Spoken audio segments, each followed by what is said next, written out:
តម្លៃអ្នករកចំណូលតាម YouTube រំពឹងថានឹងអាចផលិតជាមាតិកាឬក៏វីដេអូ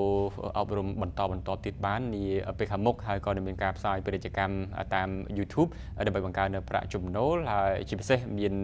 ការប្រកួតប្រជែងផ្ដល់ឱកាសបន្ថែមដល់អ្នកដែលមានសមត្ថភាពដែលរកតាមវិស័យមួយនេះ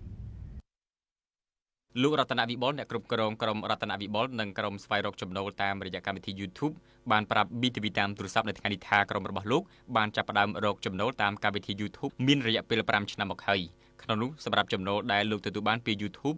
លោកបានពង្រីកការផលិតនៅក្នុងមុខរបរនេះឲ្យកាន់តែធំដើម្បីជួយដល់ប្រជាពលរដ្ឋមួយចំនួនទទួលបានការងារធ្វើលោកបានបន្តថាបន្ទាប់ពី YouTube បានផ្អាកការផ្សាយពាណិជ្ជកម្មទៅលើថ្នាលវីដេអូនៅក្នុងប្រទេសកម្ពុជាក្រុមរបស់លោកបានបាត់ចំណូលប្រមាណជា 60% ធ្វើឲ្យជួបការលំបាកដំណើរការផលិតក្នុងការបន្តអាជីវកម្មតទៅមុខទៀត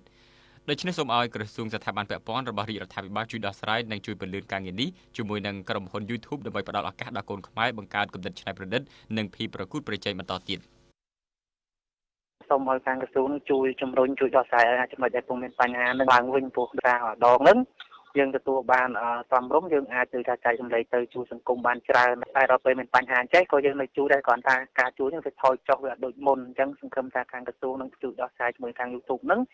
គ្រប់យ៉ាងដំណើរការបានដូចដើមវិញណាបងស្រដៀងគ្នានេះដែរកញ្ញាសៀងសុលីសាអ្នកគ្រប់គ្រងកម្មវិធីសង្គមរបស់ខ្ញុំ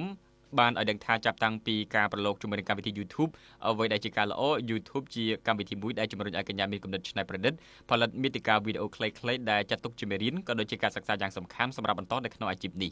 ចំណែកឯការផ្អាកការផ្សាយពាណិជ្ជកម្មលើ YouTube នៅកម្ពុជាកញ្ញាបានអំពាវនាវដល់ក្រសួងប្រៃសណីនិងទូរគមនាគមន៍ជួយដោះស្រាយដើម្បីដល់ប្រជាពលរដ្ឋយើងទទួលបាននូវចំណូលល្អប្រសើរឡើងវិញក្នុងនាមខ្ញុំគឺជា YouTuber ម្នាក់ខ្ញុំចង់ឲ្យក្រសួងនិងស្ថាប័នពាក់ព័ន្ធទាំងអស់ជួយសហការជាមួយក្រុមហ៊ុន YouTube ធ្វើយ៉ាងណាឲ្យបានបើកដំណើរការឡើងវិញពួកខ្ញុំគិតថាកម្មវិធី YouTube គឺជាកម្មវិធីយ៉ាងល្អដែលអាចធ្វើឲ្យកូនខ្មែរចេះបង្កើតនូវគំនិតច្នៃប្រឌិតការប្រកួតប្រជែងនិងការស្វែងរកនូវមាតិកាថ្មីៗដើម្បីជាប្រយោជន៍សម្រាប់សង្គមនិងដើម្បីស្វែងរកប្រាក់ចំណូលផងដែរសូមបញ្ជាក់ផងដែរថាក្រសួងប្រៃសណីនិងទូរគមនាគមន៍បានប្រកាសឲ្យដឹងផងដែរថា YouTube បានផ្អាកការផ្សាយពាណិជ្ជកម្មលើថ្នាលវីដេអូលើប្រទេសជាង90រួមទាំងកម្ពុជាដោយហេតុថាក្រុមហ៊ុនកំពុងកែសម្រួលគោលការណ៍ផ្សាយពាណិជ្ជកម្មដើម្បីធ្វើឲ្យមាតិកាវីដេអូកាន់តែល្អប្រសើរនិងតម្រូវឲ្យអ្នកផលិតមាតិកាវីដេអូបំពេញតាមលក្ខខណ្ឌកម្មវិធីភាពជាដៃគូចំពោះប្រទេសទាំងជាង90ខាងលើការផ្សាយពាណិជ្ជកម្មលើថ្នាលវីដេអូ YouTube នឹងត្រូវផ្ដល់ជូនជាបន្តបន្ទាប់តាមរយៈការទទួលបានកម្មវិធីភាពជាដៃគូផងដែរ